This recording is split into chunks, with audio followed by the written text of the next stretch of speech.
Assalomu alaykum hammaga. Bugundan TOEFL Essay kitobini yodlash bo'yicha 100 kunlik challenge o'tkazmoqchiman. Ya'ni bunda kitob ichidagi 100 ta essay har kunga bittadan mo'ljallangan. Uni yodlab gapirib berish, bu speakingni yaxshilash, artikellarni to'g'ri o'z o'rnida qo'llashni o'rganish, so'z qo'llash bilan bog'liq xatolarni qilmaslik uchun yordam beradi. Grammatikani yaxshi bilganimiz bilan speakingda kelganda o'qisaymiz. Shuning uchun ko'proq matn, hikoyalar yodlash biz uchun foydali bo'ladi. Bu challenge o'zim uchun o'tkazmoqchiman. Agarda yana kimgadir qiziq bo'lsa, self study qilmoqchi bo'lsa, men bilan birga o'zi qiziqqan mavzuda yoki hikoyada speakingni oshirishi mumkin. People attend college or university for many different reasons. For example, new experience, career preparation, increase their knowledge. Why do you think people attend college or university? People attend college for a lot of different reasons. I believe that the three most common reasons are prepare to career, have a new experience, and increase their knowledge of themselves and of the world around them. Career preparation is probably primary reasons that people attend college. These days, the job market is very competitive, and careers such as information technology will need many new workers in the near future.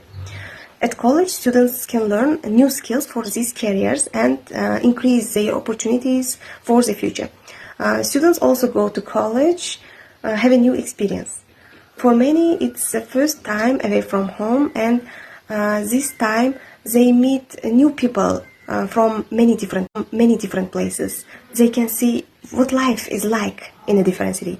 They can learn to live on their own and take care of themselves without having family always nearby. At college, students have the opportunity to increase their knowledge. They decide what they want to study, pursue their study, interact with their classmates, and they can learn a lot about themselves. They also, of course, have the opportunity to learn many subjects with their classes. College students have the chance to take classes in other areas. For many, is last chance to study many different things. College offer much more than career preparation. They offer the opportunity to have new experience and to learn many new things. I think all of these are reasons why people attend college. Odamlar nima uchun kollej yoki universitetlarga boradi? Buni asosiy 3 ta sababi bor. Birinchisidan bu karyeraga tayyorlanish, o'ziga karyera qurish va ikkinchidan yangi tajribalar olish. Uchinchisi esa bilimlarni oshirish, mahalliy bilimlar va yana dunyo bo'ylab bilimlarni oshirish.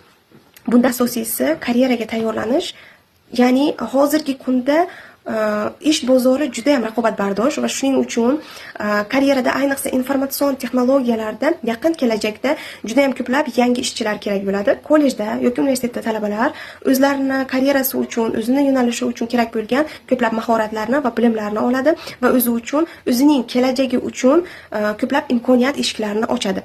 Bundan tashqari, yana kollej talabalari yangi tajribalar, taassurotlar olish uchun ham borishadi. Ko'pchilik uchun bu uyidan uzoqda bo'lgan birinchi marta bo'lishi mumkin. Ko'pchilikda o'qish uchun shaharga yoki viloyatga borish kuzatiladi va bu ularga oilasidan uzoqda bo'lgan paytda qanday qilib o'ziga g'amxo'rlik qilishni, qanday qilib yashashini ko'rsatadi. Ular o'zini shahridan ko'ra boshqa shahar qanday farqli ekanligini ko'rishadi. Talabalar o'qishga borishining yana bir sababi bu uni bilimlarini oshirish, ya'ni ular o'ziga yo'l tanlaydi. Bilimlarni davom ettirish, oshirish, sinfdoshlari, kursdoshlari bilan muloqot, muhokamalar qilish imkonini beradi va yana ular jamoaviy ishlashni o'rganib, o'zining sinfdoshlari haqida ko'proq ma'lumot o'rganadi. Universitetlarda aynan bitta yo'nalishda boriladi, shuning uchun kollejda turli sohalarni o'rganish bu ko'pchilik uchun oxirgi imkoniyat bo'lishi ham mumkin. Kollejga borish bu bizga karyeradan tashqari ko'plab narsalar beradi. Ya'ni yangi tajribalar olish imkonini, yangi narsalar haqida, ko'plab turli yangi narsalar haqida o'rganish imkonini beradi.